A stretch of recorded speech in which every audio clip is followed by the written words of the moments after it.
Welcome back to my 5-part series on my favorite investment to make in real estate in 2022, which if you watched the first video, you know is doing short-term rentals. Today, I'm gonna show you how to do it in different manners depending on how much money, or even if you don't have any money, that you have. Stand by for part 2.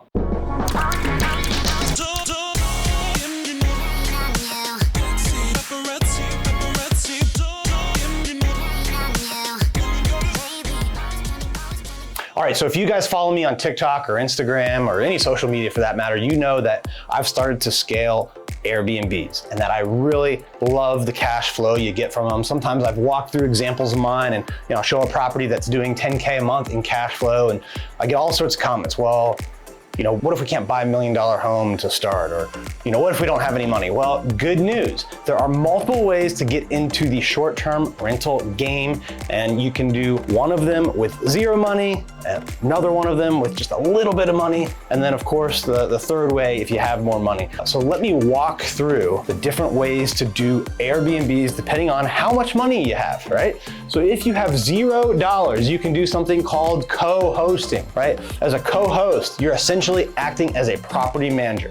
You need to find investors or people that own homes or want to put them on Airbnb and VRBO, and you're going to be the co-host. Here's how that typically works. Co-hosts and property managers typically get anywhere from 10 to 25% of the gross revenues. That's a big chunk of change. All right, there's a lot of Airbnbs that can generate $10,000 or more a month in cash flow. If you're taking 25% of that, it can be $2,500 a month to manage one property. And by the way, your expenses are very minimal. So if you don't have any money and you want to get in on the short-term rental game, try to become a co-host. If you've got a little bit of money, you can do something called arbitrage, right? Short-term rental arbitrage. This is the scenario where you go out, you rent a property. It's best to do this with a corporate lease, but you rent a property on a long-term lease, a year, 2 years, maybe more, all right? You have to put down the security deposit, typically first month's rent, and then you need enough money to furnish it, all right? So let's say you rent a property for $2,000 a month.